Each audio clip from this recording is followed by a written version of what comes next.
Morning students.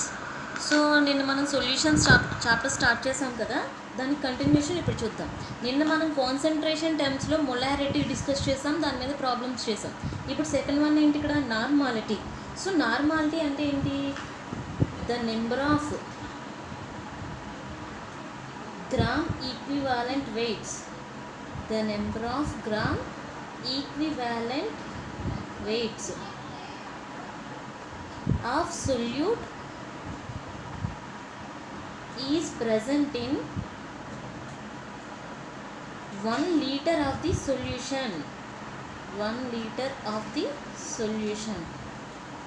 So దాన్ని ఏమంటారు, normality. So నిన్న మొలారిటీకి నార్మాలిటీకి డిఫరెన్స్ ఏంటి, అక్కడ నార్మాలిటీలో మొలారిటీలో ఏం యూజ్ చేసాం, number of gram molecular weights use చేసాం. ఇక్కడ ఈక్వివాలెంట్ వెయిట్స్. సో మాలిక్యులర్ వెయిట్కి ఈక్వివాలెంట్ వెయిట్కి డిఫరెన్స్ ఏంటో మనం ఆల్రెడీ నేర్చుకున్నాం.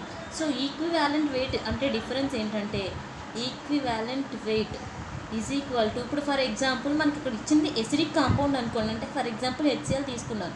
సో అలా HCl ఇస్తే మనకి ఏం చేయాలంటే, మాలిక్యులర్ వెయిట్ బై బేసిసిటీ. ఓకేనా, equivalent weight is equal to formula ఏంటి, మాలిక్యులర్ వెయిట్ బై బేసిసిటీ. అక్కడ మనకి ఇచ్చిన కాంపౌండ్ ఇన్ కేస్ HCl ఇచ్చాడు అనుకోండి, సో ఇదేంటి, HCl అనేది యాసిడ్. సో ఇక్కడ యాసిడ్ ఇచ్చినప్పుడు మాలిక్యులర్ వెయిట్ అంటే ఏంటి, HCl వెయిట్ కడతారు 1 ప్లస్ హైడ్రోజన్ వెయిట్ ఎంత 1, క్లోరిన్ వెయిట్ ఎంత 35.5, టోటల్గా ఎంత 36.5 బై బేసిసిటీ. అంటే ఇక్కడ నెంబర్ ఆఫ్ క్యాటియాన్స్ ఎన్ని ఉంటే అన్ని వేయాలి. ఇక్కడ నెంబర్ ఆఫ్ క్యాటియాన్స్ HCl ఎన్ని ఉన్నాయి, 1, కాబట్టి ఇక్కడ 1. సో 36.5. ఇన్ కేస్ ఇక్కడ ఇది ఎసిడిక్ కాంపౌండ్ కాబట్టి నెంబర్ ఆఫ్ క్యాటియాన్స్ ఎన్ని ఉంటే అది బేసిసిటీ అయింది. ఇన్ కేస్ మనకి ఇచ్చిన బేసిక్ కాంపౌండ్ అంటే ఫర్ ఎగ్జాంపుల్ NaOH తీసుకున్నాను. ఇక్కడ ఏముంది మనకి, ఇది క్యాటియాన్, ఇది యానియాన్. సో ఇక్కడ కూడా యానియాన్స్ ఒకటే ఉన్నాయి. ఇన్ కేస్ కాల్షియం హైడ్రాక్సైడ్ తీసుకుందాం, CaOH ట్వైస్ తీసుకుంటే ఇక్కడ యానియాన్స్ ఎన్ని ఉన్నాయి, 2 ఉన్నాయి. కాబట్టి ఇక్కడ కాల్షియం హైడ్రాక్సైడ్ యొక్క బేసిసిటీ ఎంత అవుతుంది, 2 అవుతుంది. ఓకేనా. ఇన్ కేస్ ఇది యాసిడ్ అయితే క్యాటియాన్స్ తీసుకున్నాము, బేస్ అయితే ఏం తీసుకున్నాము, యానియాన్స్ తీసుకున్నాం. ఇన్ కేస్ సాల్ట్స్ ఇచ్చాడు అనుకోండి, అంటే NaCl తీసుకున్నాం, ఇది సాల్ట్ ఇచ్చినప్పుడు దాని బేసిసిటీ ఎలా తీసుకుంటా అంటే number of cations and number of anions ఏదైనా తీసుకోవచ్చు. ఓకేనా, ఇది మనకి ప్రాబ్లమ్ చేసినప్పుడు యూజ్ అవుతుంది. సో నార్మాలిటీ అంటే ఏం చెప్పుకున్నాం, the number of gram equivalent weights అంటే ఫైనల్గా ఏమొస్తుంది, అది of solute is present in 1 litre of the solution. అంటే for example 3 moles of sugar తీసుకున్నాను అనుకోండి, షుగర్ సుక్రోజ్ తీసుకున్నాను అనుకోండి, అది దీని యొక్క గ్రామ్ మాలిక్యులర్ వెయిట్స్ వచ్చి ఎంతకి, గ్రామ్ ఈక్వివాలెంట్ వెయిట్ ఎంతకి ఈక్వల్ అవ్వాలి, 1 లీటర్ ఆఫ్ సొల్యూషన్కి ఈక్వల్ అవ్వాలి. సో దాన్ని ఏమంటారు, మనం నార్మాలిటీ అని పిలుస్తాం. ఓకేనా. So normality is equal to formula ఏంటి మనకి, normality is equal to formula ఏంటి, so number of equivalent weights by volume in litres అయితే. సో ఇది మనకి నార్మల్ ప్రాబ్లం. మళ్ళీ నెంబర్ ఆఫ్ ఈక్వల్ వెయిట్స్ అంటే ఫార్ములా ఏంటి మనకి, weight by gram equivalent weights divided by ఇక్కడ ఏముంది మనకి, volume in litres. So formula మళ్ళీ ఎలా చేంజ్ అవుతుంది, wait by gram equivalent weight into V పైకి వెళ్తే 1/V in litres. So normality N is equal to మనకి ఇచ్చిన ప్రాబ్లం లీటర్స్లో కనుక ఇస్తే ఇన్ కేస్ ఈ ఫార్ములా వేసుకోవాలి. ఇన్ కేస్ మనకి ఇచ్చింది మిల్లీ లీటర్స్ MLస్లో ఇస్తే ఏమవుతుంది, అప్పుడు మొలారిటీ లాగే సేమ్ అక్కడ ఏమొచ్చింది మనకి, ఇక్కడ ఈ ప్లేస్లో అక్కడ మాలిక్యులర్ వెయిట్ వస్తుంది, ఇక్కడ నార్మాలిటీకి వచ్చినప్పటికి ఇక్కడ ఏమొస్తుంది, ఈక్వివాలెంట్ వెయిట్ వస్తుంది. చిన్న డిఫరెన్స్ అనమాట. ఓకేనా. సో నెక్స్ట్ ఇంకొక ఫార్ములా ఏంటి, మిల్లీ లీటర్స్లో ఇస్తే wait by gram equivalent weight into 1000/V in millilitres. ఓకేనా. సో ఇప్పుడు నార్మాలిటీ కోసం డిస్కస్ చేసాం కదా, దాని మీద ఒక ప్రాబ్లం చూద్దాం. సో ఫస్ట్ ప్రాబ్లం ఏంటంటే, what is normality of HNO3 solution containing 6.3 grams of 1 liter of the solution.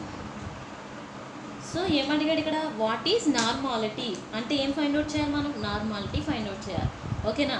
So HNO3 మనకు ఒక కాంపౌండ్ ఇచ్చాడు, అదేంటి HNO3. సొల్యూషన్ కంటైనింగ్ ఎన్ని గ్రామ్స్, 6.3 గ్రామ్స్. ఎంత ఇచ్చాడు వాల్యూమ్, 1 లీటర్ ఇచ్చాడు. సో ఫస్ట్ మనం ప్రాబ్లం చేయాలంటే ఏంటి, ఇక్కడ గివెన్ డేటా అంటే వాడు ఏమి ఇచ్చాడో రాద్దాం. సో గివెన్ డేటా ఫస్ట్ ఏమి ఇచ్చాడు, normality of, what is normality అంటే మనం అది క్యాలిక్యులేట్ చేయాలి. కాబట్టి సొల్యూషన్ కంటైనింగ్ 6.3 గ్రామ్స్. గ్రామ్స్ అంటే ఏమి ఇచ్చినట్టు మనకి, weight of HNO3 is equal to ఎంత ఇచ్చాడు, 6.3 గ్రామ్స్. నెక్స్ట్ తర్వాత ఏమి ఇచ్చాడు, వాల్యూమ్ ఇచ్చాడు. Volume of HNO3 is equal to 1 litre. ఓకేనా.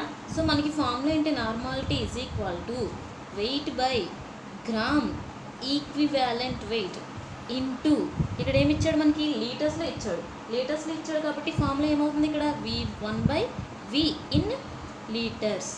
ఓకేనా. ఇప్పుడు వెయిట్ ఎంతో తెలుసు, వాల్యూమ్ తెలుసు, ఏం క్యాలిక్యులేట్ చేయాలి మనం, గ్రామ్ ఈక్వివాలెంట్ వెయిట్ క్యాలిక్యులేట్ చేయాలి. So gram equivalent weight of HNO3 is equal to, equivalent weight calculate చేయాలంటే ఏంటమ్మా formula, gram molecular weight of HNO3 by basicity. So molecular weight ఎంత మనకి అది క్యాలిక్యులేట్ చేయండి అంటే HNO3 1 ప్లస్ నైట్రోజన్ ఎంత 14 plus oxygen ఎంత 16, 3 into 16. సో క్యాలిక్యులేట్ చేయండి, 1 + 14 15, 15 ప్లస్ 3 16 ఎంత 48, టోటల్గా ఎంత వచ్చింది 63. సో మాలిక్యులర్ వెయిట్ ఎంత 63. బేసిసిటీ అంటే ఏంటి, ఇక్కడ మనకి ఇచ్చింది ఎసిడిక్ కాంపౌండ్ అంటే నెంబర్ ఆఫ్ క్యాటియాన్స్ ఎన్ని ఉన్నాయి, ఇక్కడ ఒకటే ఉంది కాబట్టి 63/1 63. ఓకేనా. ఈక్వివాలెంట్ వెయిట్ కూడా తెలిసింది కాబట్టి సబ్స్టిట్యూట్ చేయండి. వెయిట్ ఎంత ఇచ్చాడు 6.3 గ్రామ్స్. గ్రామ్ ఈక్వివాలెంట్ వెయిట్ ఎంత వచ్చింది మనకి 63 ఇంటూ 1 వాల్యూమ్ ఎంత ఇచ్చాడు, లీటర్స్లో 1 ఇచ్చాడు అంటే 6.3/63. సో ఇక్కడ ఏం రాసుకోవచ్చు, పాయింట్ తర్వాత ఒక నెంబర్ ఉంది అంటే ఎలా రాసుకోవచ్చు, బై 10, 63/63 ఇంటూ 10. ఈ రెండు క్యాన్సిల్ అయిపోతే ఎంత ఉంటుంది మనకి 1/10. 1/10 అంటే 0.1. ఏం క్యాలిక్యులేట్ చేసాం మనం, నార్మాలిటీ కాబట్టి నార్మల్ అని పెట్టాలి. ఓకేనా. సో నెక్స్ట్ ఇప్పుడు ఇంకొక ప్రాబ్లం చూద్దాము. నెక్స్ట్ ప్రాబ్లం చూడండి,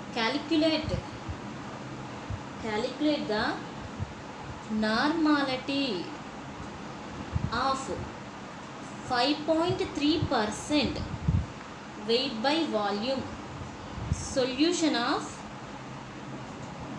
Na2CO3.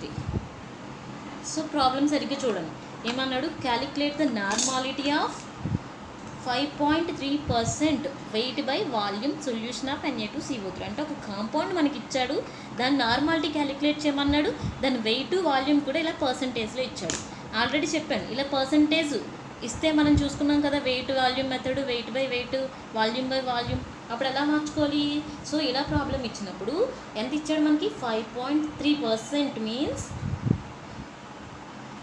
5.3 గ్రామ్స్ ఆఫ్ కాంపౌండ్ ఏమి ఇచ్చాడు ఇక్కడ, Na2CO3 ఈజ్ డిజాల్వ్డ్ ఇన్ 100. ఇక్కడ ఏమి ఇచ్చాడు, ఇవి ఇచ్చాడు కాబట్టి ఇక్కడ ఏం తీసుకోవాలి, ml. In case wait by wait అని ఇచ్చాడు అనుకోండి, ఇక్కడ ఏం తీసుకుంటాం, గ్రామ్స్ అని తీసుకోవాలి. 100 ml ఆఫ్ సొల్యూషన్. ఓకేనా.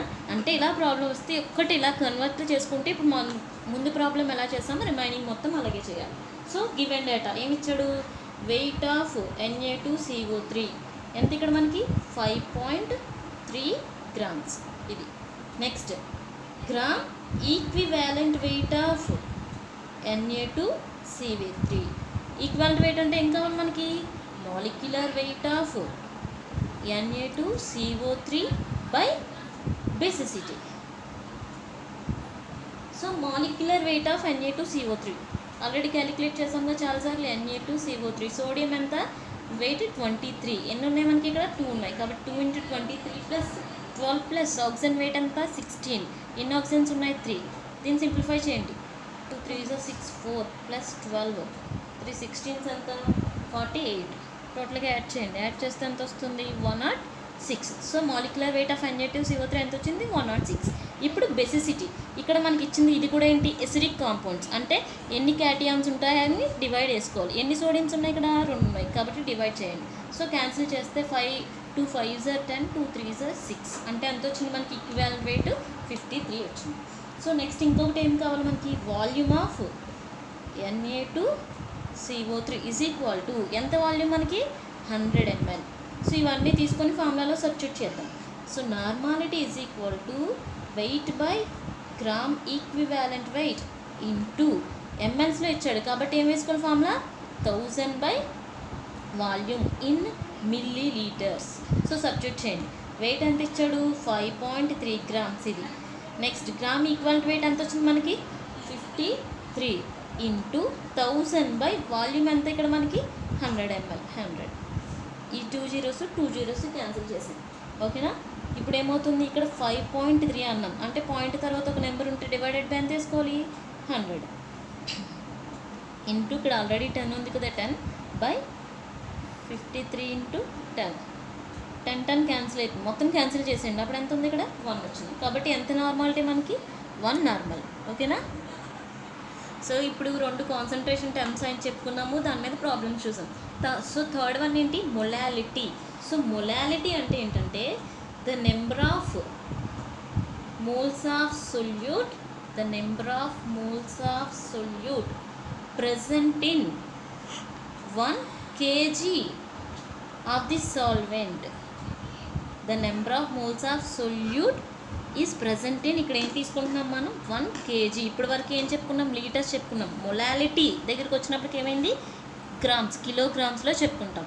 ఓకేనా, ఇక్కడ కూడా సేమ్, ఇక్కడ ఎంత అయితే మనం ఒక కంటైనర్లో సొల్యూషన్, ఇప్పుడు ఇక్కడ 5 moles తీసుకున్నాం. సో ఈ 5 moles సొల్యూషన్ 1 kg కనుక మనం ఈక్వల్ చేస్తే, సో ఆ సబ్స్టెన్స్ని ఏమంటామంటే మొలాలిటీ అని చెప్తాం. సో మొలాలిటీని దేంతో డినోట్ చేస్తాం, స్మాల్ లెటర్ n. అక్కడ మొలారిటీ వచ్చినప్పటికీ capital letter n. So molality is equal to formula ఏంటి, weight by gram molecular weight into 1/A in kilograms, కేజెస్లో అయితే. ఇన్ కేస్ మనకి గ్రామ్స్లో ప్రాబ్లం అడిగాడు అనుకోండి, అప్పుడు ఏమవుతుంది, weight by gram molecular weight into A by 1000 by A in grams.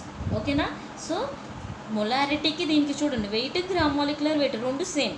కాకపోతే ఇక్కడ ఏంటి మనం తీసుకుంటున్నాం, కిలోగ్రామ్స్ ఆర్ గ్రామ్స్లో తీసుకుంటాం. కిలోగ్రామ్స్ అయితే 1/A అని వేయాలి, అది గ్రామ్స్లో తీసుకుంటే 1000/A అని వేయాలి. ఓకేనా, సో ఇప్పుడు దీని మీద కూడా ఒక ప్రాబ్లం చేద్దాం. సో చూడండి, what is the molality of solution containing 0.365 grams of HCl in 100 grams of H2O. ఓకేనా, ఏమని అడిగాడు, what is the molality of solution containing 3.65 grams of HCl అంటే HCl యొక్క మొలాలిటీ ఎంత ఉందని కనుక్కోమన్నాడు. ఇన్ 100 grams ఆఫ్ వాటర్, H2Oలో ఉంది. So ఏమిచ్చాడు, given data రాద్దాం. ఏమిచ్చాడు, molality of HCl, అదే కదా మనం క్యాలిక్యులేట్ చేయాలి కాబట్టి క్వశ్చన్ మార్క్ పెట్టండి. నెక్స్ట్ గ్రామ్స్ ఇచ్చాడు. గ్రామ్స్ అంటే ఏమి ఇచ్చినట్టు మనకి, వెయిట్ ఇచ్చినట్టు. Weight of HCl is equal to ఎంత ఇచ్చాడు మనకి, 0.365 grams వచ్చింది. నెక్స్ట్ ఇదేంటి, in 0.365 grams of HCl in 100 grams of water అంటే ఏమి ఇచ్చాడు ఇక్కడ మనకి, ఏ ఇచ్చాడు. So A is equal to ఎంత, 100 grams. So formula molality is equal to weight by gram molecular weight into, so గ్రామ్స్లో ఇచ్చాడమ్మా మనకి ప్రాబ్లము కాబట్టి ఏ ఫార్ములా వేసుకోవాలి మనం, 1000/A. ఓకేనా, ఇప్పుడు వెయిట్ తెలుసు మనకి, ఏ అంటే ఏంటో తెలుసు. సో మనం ఏం తెలుసుకోవాలి ఇక్కడ, గ్రామ్ మాలిక్యులర్ వెయిట్ క్యాలిక్యులేట్ చేయండి. దేనికి, gram molecular wait of HCl is equal to, so hydrogen అంటే 1, క్లోరిన్ అంటే 35.58. సో టోటల్ చేస్తే ఎంత, 36.5 అనమాట. సో ఇప్పుడు సబ్స్టిట్యూట్ చేయండి. వెయిట్ ఎంత మనకి, 0.365 divided by gram molecular wait ఎంత వచ్చింది, 36.5 ఇంటూ 1000 బై ఏ ఎంత ఇచ్చాడు అక్కడ మనకి 100 గ్రామ్స్. సో సింప్లిఫై చేయండి, క్యాన్సిల్ చేసేసేయండి. సో ఏమవుతుంది, ఇక్కడ పాయింట్ తర్వాత ఎన్ని జీరోస్ ఉన్నాయి మనకి, పాయింట్ తర్వాత 3 నెంబర్స్ ఉన్నాయి. ఇక్కడ ఏం చూడండి అమ్మ, పాయింట్ తర్వాత 3 నెంబర్స్ ఉన్నాయి అంటే డివైడెడ్ బై ఎంత వేసుకోవాలి, 365/1000 అంటే ఇన్ని 3 జీరోస్ వస్తాయి. ఇక్కడ పాయింట్ తర్వాత ఒకటి ఉంది అంటే పైన ఎంత వస్తుంది, 0. ఇక్కడ 365, ఇక్కడ ఆల్రెడీ మనకి 10 ఉంది కదా, 2 జీరోస్ క్యాన్సిల్ అయిపోతాయి అంటే ఇక్కడ ఒక 0. ఈ 2 జీరోస్ ఈ 2 జీరోస్ క్యాన్సిల్ చేయండి, ఏమవుతుంది 365/3650. సో ఇక్కడ ఏమున్నట్టు 36 ఇలా ఎలా రాసుకోవచ్చు అంటే 365/365 ఇంటూ 10 కింద రాసుకోవచ్చు. ఈ 2 క్యాన్సిల్ అయిపోతే ఇక్కడ మనకి ఎంత ఉన్నట్టు 1/10. 1/10 అంటే ఎంతమ్మా, 0.1 m. So molality of HCl ఎంత వచ్చింది మనకి ఫైనల్గా, 0.1 మోలార్. ఓకేనా. సో నెక్స్ట్ ఇంకొక ప్రాబ్లం చేద్దాం చూడండి. క్యాలిక్యులేట్ ద, ఇది కూడా molality. Calculate the molality of 13% wait by wait solution of sulphuric acid H2SO4. So చూడండి ప్రాబ్లం ఏమి ఇచ్చాడు చదవండి. Calculate the molality of 13% wait by wait solution of H2SO4. ఒక కాంపౌండ్ ఇచ్చాడు, ఓకేనా. 13% అన్నాడు, వెయిట్ బై వెయిట్ అంటే వెయిట్లు. ఇక్కడ మనం ఏం క్యాలిక్యులేట్ చేస్తున్నాం, మొలాలిటీ. అంటే ఫార్ములా ఏమవుతుంది మనకి, molality is equal to weight by gram molecular weight into formula ఏంటి, 1000/A. ఓకేనా, ఎందుకంటే మనం అన్ని గ్రామ్స్లోనే తీసుకుంటున్నాం కాబట్టి 1000/A ఇన్ గ్రామ్స్. సో ఏం కావాలి, ఫస్ట్ మనకి వెయిట్ కావాలి. Weight of H2SO4 is equal to తెలీదు. సో ఆల్రెడీ మనం ఇలాంటి ప్రాబ్లం చేసాం. పర్సంటేజ్ ఇచ్చి 2 అందులోనే ఇచ్చాడు, అప్పుడు దాన్ని ఎలా కన్వర్ట్ చేసుకోవాలి, 13% means 13 grams of H2SO4 is dissolved in 100 grams of solution. ఇక్కడ ఏది సొల్యూషన్ మెన్షన్ చేయలేదు కాబట్టి సొల్యూషన్ అని అంటాం, ఓకేనా. కాబట్టి ఇక్కడ వెయిట్ ఆఫ్ H2SO4 ఎంత అవుతుందమ్మా, ఇప్పుడు 13 grams అవుతుంది. నెక్స్ట్ ఏం కావాలి మనకి, gram molecular weight of H2SO4 calculate చేయండి. గ్రామ్ మాలిక్యులర్ వెయిట్ ఎంత, హైడ్రోజన్ 2 × 1 ప్లస్ సల్ఫర్ ఎంత, అటామిక్ వెయిట్ 32 ప్లస్ ఆక్సిజన్ ఎంత 16. అంటే ఎన్ని ఉన్నాయి, ఆక్సిజన్స్ 4 ఉన్నాయి కాబట్టి 4 × 16. సో క్యాలిక్యులేట్ చేస్తే 2 + 32 + 4 16 64. సో మొత్తం యాడ్ చేస్తే ఎంత వచ్చింది, మాలిక్యులర్ వెయిట్ 98 వచ్చింది, ఓకేనా. సో నెక్స్ట్ ఇంకేం కావాలి, 1000 వచ్చింది, ఏ గ్రామ్స్ ఇచ్చాడు. సో అది ఏంటనేది చూద్దాం. ఇంతకుముందు మనం చేసిన ప్రాబ్లంలో అక్కడ వెయిట్ వాల్యూమ్ ఇచ్చాడు, 2 కూడా వెయిట్ అనేది సపరేట్, వాల్యూమ్ అనేది సపరేట్, 2 కూడా 2 డిఫరెంట్ థింగ్స్. ఇక్కడ ఏముంది మనకి, వెయిట్ 2 కూడా సేమ్ కదా. అంటే సో అప్పుడు ఏం చేయాలి, మనకి ఒక సొల్యూషన్ ప్రిపేర్ చేయాలి అంటే ఏమేం కావాలి, సొల్యూట్ కావాలి ప్లస్ సాల్వెంట్ కావాలి ఈజ్ ఈక్వల్ టు సొల్యూషన్ అనమాట, ఓకేనా. ఇప్పుడు మనకి సొల్యూట్ లెస్సర్ అమౌంట్ ఇది ఉంది కాబట్టి ఇది సొల్యూట్ 13 grams ప్లస్ ఏదైతే మనకి ఏం అంటున్నాం అది మనకి కావాలి అంటే సాల్వెంట్ కావాలి ఈజ్ ఈక్వల్ టు సొల్యూషన్. అంటే ఫైనల్గా ఎంత తీసుకున్నాం, 100 grams తీసుకున్నాం, ఓకేనా. ఇప్పుడు దీని చేయండి, solvent is equal to, solvent అంటే A, solvent A is equal to 100 - 13 ఎంత, 87. కాబట్టి ఇక్కడ ఏ ఎంత అవుతుందమ్మా, 87. ఇప్పుడు సబ్స్టిట్యూట్ చేయండి.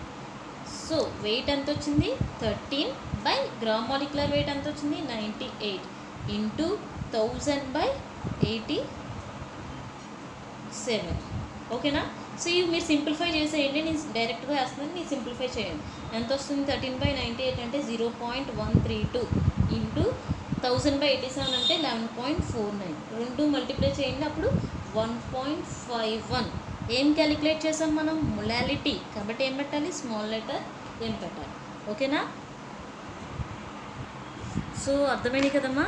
సో ఇదే విధంగా మనం ఇప్పటివరకు ఏం చెప్పుకున్నాం, మొలాలిటీ చెప్పుకున్నాం నిన్న, నార్మాలిటీ, మొలాలిటీ, ఈ 3 కాన్సన్ట్రేషన్ టైమ్స్ మీద 2 ప్రాబ్లమ్స్ చెప్పాను. సో మొత్తం 3 ప్రాబ్లమ్స్ ఇస్తాను, ఆ 3 ప్రాబ్లమ్స్ మీరు నాకు ట్రై చేసి చెప్పండి, ఓకేనా. సో ఈ 3 ప్రాబ్లమ్స్ చేయండి అమ్మా. ఒకటి మొలారిటీ, నార్మాలిటీ, మొలాలిటీ. సరిగ్గా చదివి కరెక్ట్గా చేయండి. సేమ్ మనం ఇప్పటి వరకు ప్రాబ్లమ్స్ ఎలా చేసుకున్నామో ఇది కూడా సేమ్ అంతే. ఓకేనా? చేసి నాకు పెట్టండి. ఓకే అమ్మా, నెక్స్ట్ క్లాస్ కంటిన్యూ చేద్దాం. Next 4th concentration type mole fraction next వీడియోలో చూసుకోవచ్చు. చేయండి, ఇవి చేసి నాకు సెండ్ చేయండి.